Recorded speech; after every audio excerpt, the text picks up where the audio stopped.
আজ বানাবো আমি ছানার ডালনা। তো প্রথমে আমি নিয়েছি ছানা।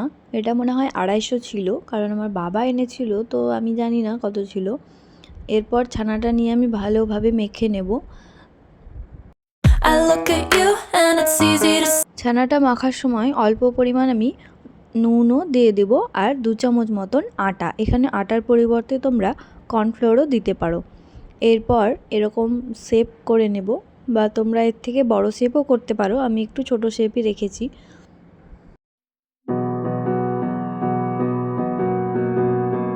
রান্নাটা আমি সাদা তেলেই করব।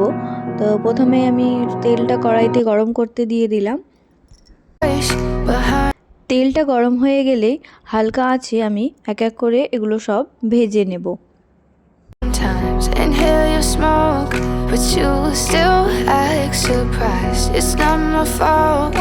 প্রথম ধাপে যে আমি ভালোভাবে মেখেছিলাম ছানাটা, কারণ ছানাগুলো যাতে তেলে দেওয়ার পর ফ্লাপি হয় এবং ফুলে ওঠে, ভেঙে না যায়। তো দেখো তোমরা কতটা আমার ফ্লাপি হয়ে ফুলে উঠছে তেলের ওপর।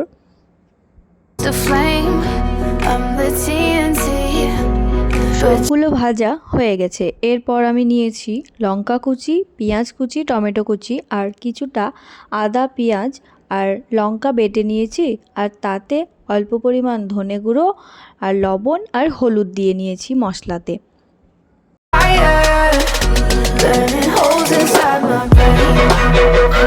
এরপর কড়াইতে তেল দিয়ে আমি একে একে 5 ফোড়ন আর শুকনো লঙ্কা দিয়ে দেব। তারপর লঙ্কা কুচি, পেঁয়াজ, টমেটো এগুলো সব ভেজে নেব। ভালো করে ভাজা হয়ে আসলে আমি যে মশলাটা বেটে রেখেছিলাম সেই মশলাটাও এই ভাজার ভেতরেই দিয়ে দিব এবং মশলাটা ভালো করে কষিয়ে নেব।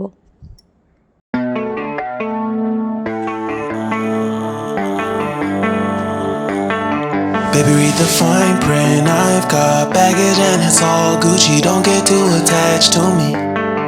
Everybody act like the answer.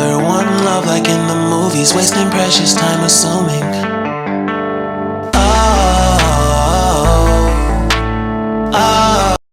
মশলা থেকে যখন তেল ছাড়তে লাগবে তখনই বোঝা যাবে যে মশলাটা পুরোটা রেডি হয়ে গেছে। এই পর্যায়ে আমি দিয়ে দিচ্ছি কিছুটা কসুরি মেথি। কসুরি মেথিটা দিলে বেশ ভালো সেন্ট ছাড়ে, একটা ফ্লেভার আসে। এরপর আমি এই মশলাতেই জল দিয়ে দেব পরিমাণ মতো। যতটা গাঢ় রাখার ততটুকুই জল দেব। এরপর যখন ফুটে আসবে জলটা, এই পর্যায়ে আমি ছানাগুলো যে বড়া ভেজে রেখেছি সেগুলোও দিয়ে দেব।